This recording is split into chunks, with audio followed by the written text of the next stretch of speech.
रहे हैं जोहार झारखंड। मैं हूं आपके साथ रुचिका राज। बुलेटिन की शुरुआत इस वक्त की बड़ी खबर के साथ करेंगे। झारखंड विधानसभा चुनाव से जुड़ी इस वक्त की बड़ी खबर सामने आ रही है। इस बार 5 चरण में नहीं होगा विधानसभा का चुनाव। झारखंड निर्वाचन आयोग के सीईओ के रवि कुमार ने कहा कि त्योहार के बाद चुनाव संभव है। तो बड़ी खबर बता रहे हैं, केंद्रीय निर्वाचन आयोग की टीम झारखंड दौरे पर है और रामगढ़ में टीम बैठक कर रही है, जिसमें चुनाव को लेकर चर्चा हो रही है। बता दें कि साल 2019 का विधानसभा चुनाव 5 चरण में कराया गया था, लेकिन निर्वाचन आयोग के मुताबिक इस बार ऐसा नहीं होगा। तो बड़ी खबर झारखंड से दे रहे हैं आपको, जहां ये कहा जा रहा है कि झारखंड विधानसभा चुनाव में 5 चरण में चुनाव नहीं होगा। असेंबली इलेक्शन का कितना चरण में होगी उसका बारे में अभी चर्चा, वो कमीशन निर्णय लेगी उसमें, परंतु वो 5 चरण में वो नहीं होगी, उसका कम चरण में होगी। और ज्यादा जानकारी रांची से संवाददाता निरंजन हमारे साथ फोन लाइन पर जुड़ चुके हैं। निरंजन, देखिए निर्वाचन आयोग की यह बैठक हुई है, क्या कुछ अपडेट है फिलहाल? उपायुक्तों के साथ आयोग की टीम बैठक कर रही है और उनसे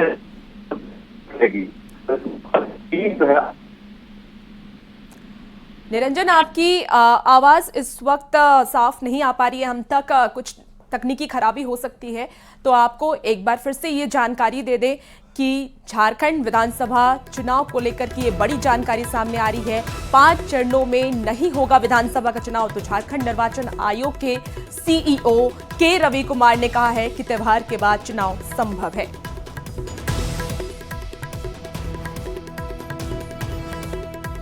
और खबरों में आगे बढ़ते हैं। विधानसभा चुनाव समय से पहले कराने को लेकर तैयारियां शुरू हो चुकी हैं। ऐसी संभावना है कि निर्वाचन आयोग सितंबर या अक्टूबर में ही विधानसभा चुनाव खत्म कर देगा और इसे लेकर के वर्तमान गठबंधन सरकार पूरी तरीके से तैयार रहने की बात कह रही है। तो इसे लेकर के बीजेपी की साजिश भी बीजेपी इसे करार दे रही है।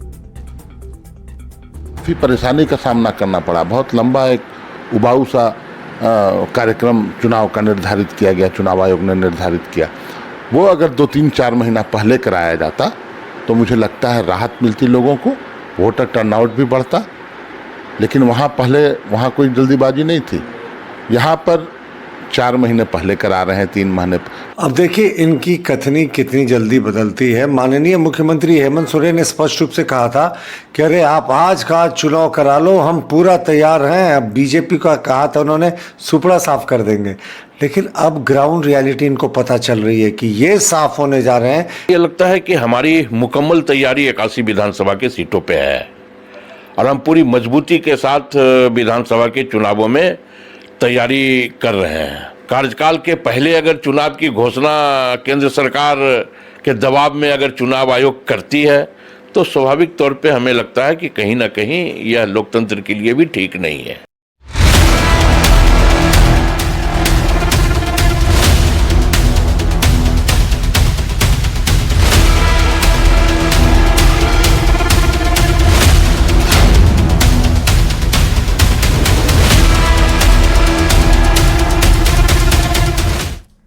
लैंड स्कैम मामले में कारोबारी कमलेश की भूमिका की जांच करते हुए ईडी के हाथ कई बड़े सुराग लगे हैं, जिसके मुताबिक कमलेश और उसके साथियों को जमीन घोटाले की इस खेल में कांके अंचल का भी पूरा साथ मिला है और इस खेल के पीछे कई ब्यूरोक्रेट्स का भी हाथ है। अब अंचल अधिकारी और कर्मचारी भी ईडी के रडार पर हैं। पूरे खेल में बड़े पैमाने पर मनी लॉन्ड्रिंग की भी जानकारी ईडी को मिली है। लेकिन सबसे बड़ा खुलासा ये कि घोटाले के खेल में अपराधियों और उग्रवादियों की भी एंट्री अब हो चुकी है। सुनिए जमीन घोटाले की कहानी, पीड़ितों की जुबानी। जमीन घोटाला झारखंड की सियासत से इस शब्द का नाता चोली दामन का हो गया है। आए दिन जमीन घोटाले के इस खेल में नए नए खिलाड़ियों की एंट्री हो रही है। ऐसा ही एक खिलाड़ी है कमलेश, जो कहने को तो कारोबारी है, लेकिन उसका पेशा है जमीन की दलाली करना। लेकिन अब ईडी की कार्रवाई के बीच पीड़ितों ने अपने हक के लिए आवाज उठानी शुरू कर दी है। ये सब पूरा जमीन सर है, वहाँ से वहाँ पूरा, जिससे साफ है कि जल्द ही इन घोटालेबाजों पर शिकंजा कसा जाएगा। ईडी ने जमीन घोटाले मामले में कमलेश के ठिकानों पर छापेमारी की। अंचल कार्यालय में भी दस्तावेजों को खंगाला गया, जिसके बाद घोटाले की परतें खुलती चली गई और अब तक जहां आरोपियों की फहरिस्त ईडी के हाथ में थी, वहीं अब पीड़ितों का चेहरा भी सामने आ गया है। जानकारी के मुताबिक जमीन के खेल में राजधानी रांची में लगातार आपराधिक वारदात और हत्या की वारदात को अंजाम दिया जाता है। बावजूद इसे लेकर न तो अंचल और न ही पुलिस एक्टिव हुई। नतीजा ये हुआ कि इसमें सिर्फ माफिया ही नहीं बल्कि उग्रवादियों की भी एंट्री हो चुकी है। ये हम नहीं कह रहे हैं, बल्कि ये कहना है आम लोगों का। जब इस बार डीएसपी साहब आए, स्पॉट में वेरिफिकेशन किए, तब एफआईआर लिया गया, लेकिन उस एफआईआर का भी हम लोग को रिसीविंग नहीं दिया गया है अब तक। तो लेकिन जो भी है सो डॉक्यूमेंट ये पिछले 3 साल से चल रहा है। इसमें ऐसा आपको कमलेश कुमार है जो अभी ईडी का सम्मान उसे प्राप्त है और भागा फिर रहा है। आपका विकी जायसवाल हुआ और एक विकी सिंह है। लोगों का तो ये भी आरोप है कि इन माफिया को अधिकारियों का संरक्षण मिला था। पीड़ितों का कहना है कि उनकी जमीन पर कब्जे का सिलसिला बीते 3 सालों से जारी था। विरोध करने पर बाउंसर और महिला गैंग ग्रामीणों की पिटाई किया करते थे, गोलियां चलाई जाती थी और शासन प्रशासन के कानों तले एक जू तक नहीं रेंगती थी। पीड़ितों से सुनिए आखिर कैसे उनकी जमीन पर कब्जा किया जाता। कागजात में गड़बड़ी करता था कि जैसे ऑनलाइन मेरा है जमीन, ऑनलाइन जो कुछ दिन पहले क्या करता था, उड़ा देता था। उड़ा देने के बाद वहाँ दुखन साव चढ़ा देता था, परसों साव चढ़ा देता था जाली पेपर बनवा के। अब ऑनलाइन हम लोग जब देखने जाते थे तो पता चला कि मेरा ऑनलाइन वहाँ से गायब हो गया। अब वहाँ पे मेरा जमीन में दिखा रहा है दुखन साहू, किसी का दिखा रहा है परसों साहू। अब वो बोलता था कि तेरा यहाँ जमीन कहाँ है। वो अपने ऐसे गुर्गे पाल के रखे हुए हैं। लड़कों का गैंग है, लगभग सैकड़ों की संख्या में लड़के आते थे, और लेडीज़ का गैंग है, लेडीज़ की संख्या भी सैकड़ों की संख्या में लेडीज़ आती थी, और उन लोग के दम पर है सब बलपूर्वक अस्त्र शस्त्र, कई बार फायरिंग भी हुआ है इसमें। ग्रामीण के मुताबिक करीब 250 एकड़ जमीन पर कमलेश, विक्की जायसवाल और उनके साथियों का कब्जा है। अब जब कमलेश पर ईडी का शिकंजा कसा है तो उन्हें भरोसा हुआ है कि उनकी जमीन और हक अब उन्हें वापस मिल जाएगा। रांची से न्यूज़ 18 संवाददाता ओम प्रकाश की रिपोर्ट। खबरों में आगे बढ़ेंगे। खाद्य आपूर्ति विभाग मिलते ही मंत्री बन्ना गुप्ता एक्शन मोड में आ गए हैं। मंत्री ने रांची के कटरू स्थित एसएफसी गोदाम का निरीक्षण किया और मैनुअल एंट्री प्रॉपर ना होने पर पदाधिकारियों और कर्मियों को फटकार लगाई। मंत्री ने कहा कि जो भी कमियां हैं उन्हें दूर किया जाए और गोदाम की स्थिति को सुधारा जाए। सड़े हुए हैं, वो क्यों सड़ गए, किनके वजह से सड़ गए, और क्या उसको सड़ाने के पीछे कहीं ऐसा तो नहीं है कि सड़ाकर बियर फैक्ट्री में गेहूं को भेज देना, नमक को सड़ाकर ईटा भट्टों में भेज देना। तो ये सड़े क्यों हैं, इसकी जवाबदेही किसकी है और ये कब से ऐसा हो रहा है, ये सारी चीजों को हम देखेंगे।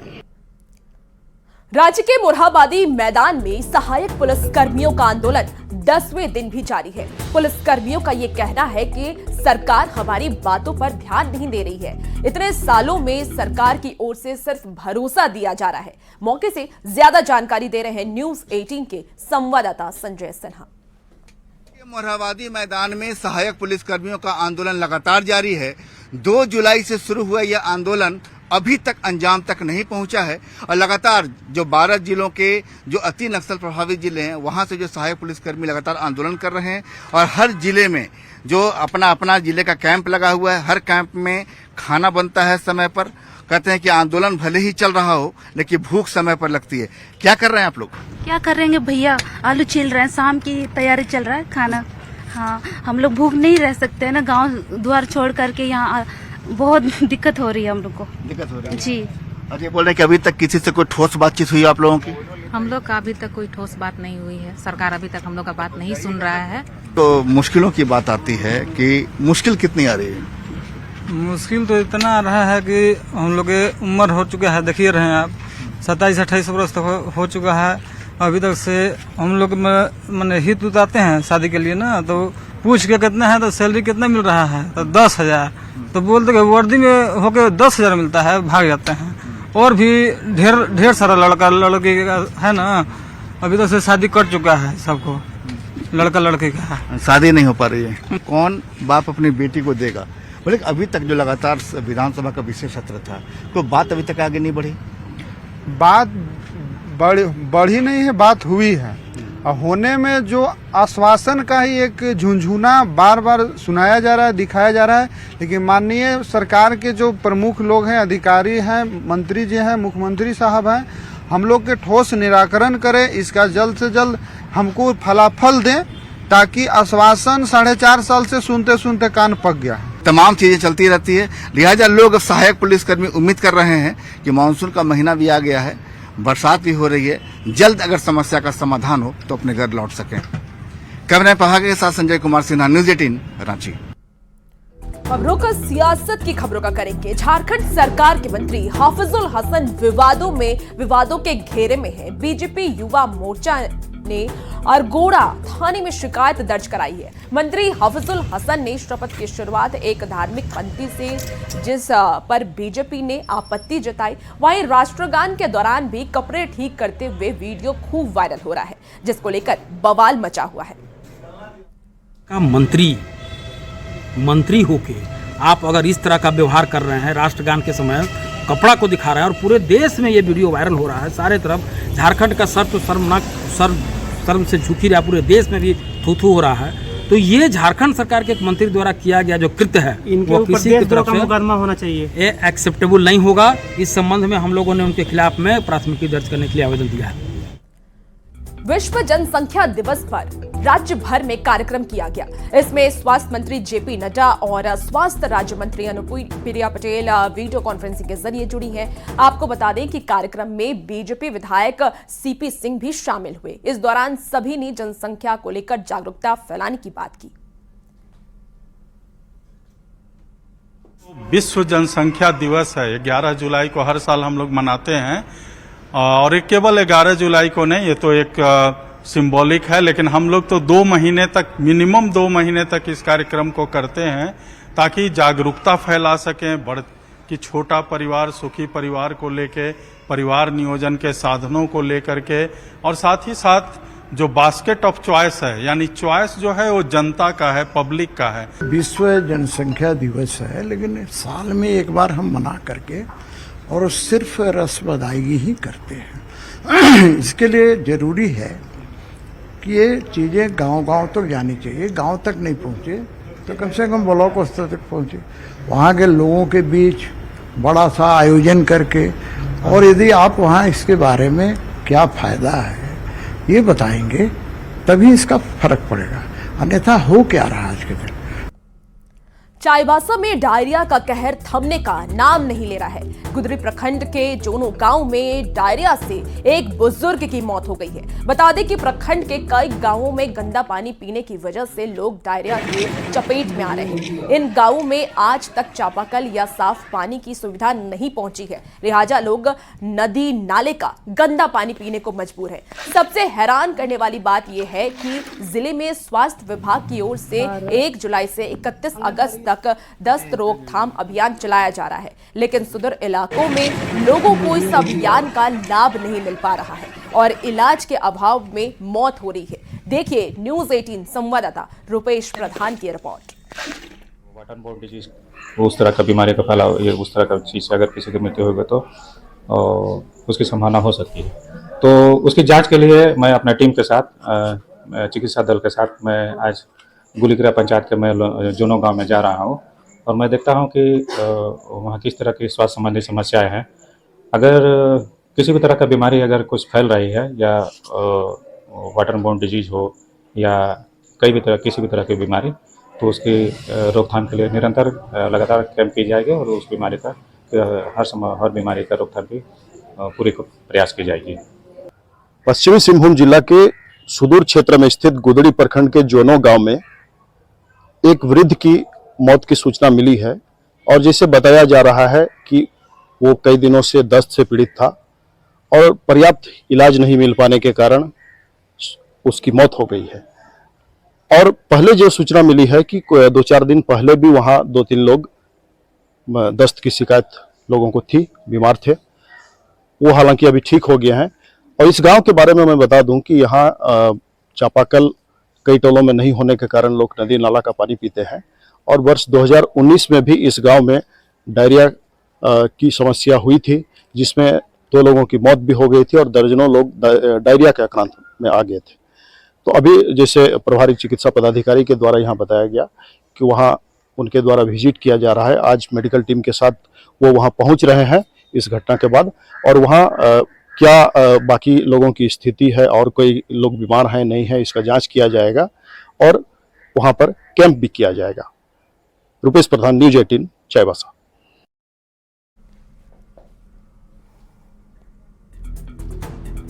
अब न्यूज 18 लगातार ये सवाल करता है कि गांव में पानी की सुविधा आखिर क्यों नहीं है? लोग नल जल योजना से वंचित आखिर क्यों हैं? ग्रामीणों की मौत का जिम्मेदार आखिर कौन है? बीमारों को क्यों नहीं मिल रहा है इलाज? तो ये तमाम सवाल न्यूज 18 लगातार पूछ रहा है।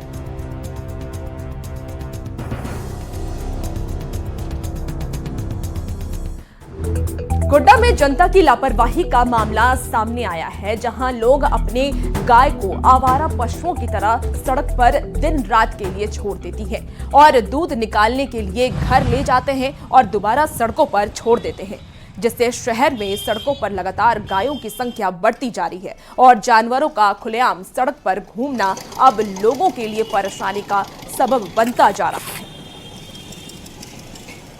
यहाँ भटकते रहता है और इधर हम लोग को इधर ठेला लगाने में दिक्कत होता है और गाड़ी घोड़ा आता है, यहाँ लगाने में भी दिक्कत होता है। इसके लिए निवेदन है कि प्रशासन से इसको थोड़ा अलग रखने का। सड़कों पर बहुत भटकती रहती है, दूध लेता है गाय वाला और गाय लाके रोड पे छोड़ देता है और गाय जो है पर यहाँ पर सब्जी मंडी लगता है, सब्जी मंडी में भी सब्जी चढ़ जाता है और रोड पर आकर के बैठ जाता है। कहीं एक्सीडेंट होने का भी डर बना रहता है।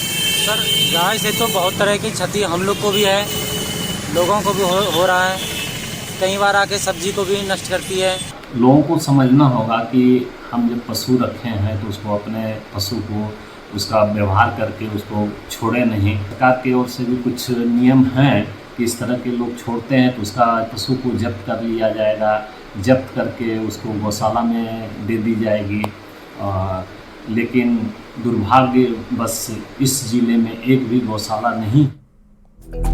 खबरों में आगे बढ़ेंगे। खबर अब रांची से है। राज्य की लचर ट्रैफिक व्यवस्था को लेकर के सुगम बनाने को लेकर के कई बड़े फैसले किए जा रहे हैं। इसे लेकर 600 होमगार्ड जवानों और जैप के जवानों की भी मदद ली जा रही है। खासतौर पर जवानों को तमाम नियमों और कंट्रोल रूम में जुड़ने जैसे कई बातों को लेकर के प्रशिक्षण भी दिया जा रहा है। और इस दौरान डीआईजी अनूप ने हरमू बाईपास रोड का निरीक्षण किया और ट्रैफिक की जानकारी ली।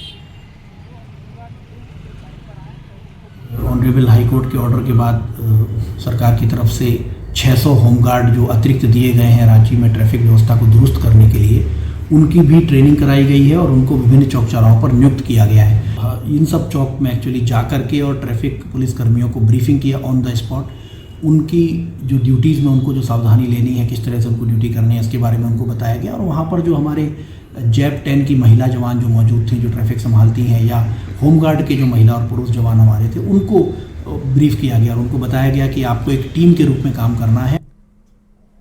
देवघर में श्रावणी मेले की तैयारी जोरों शोरों से चल रही है। श्रद्धालुओं की सुविधा को लेकर के बाबा बैद्यनाथ मंदिर प्रांगण में लगे सभी काउंटर और दुकानों को हटाने का निर्देश दिया गया है। मंदिर प्रांगण से अधिक जानकारी दे रहे हैं न्यूज 18 के संवाददाता मनीष दुबे।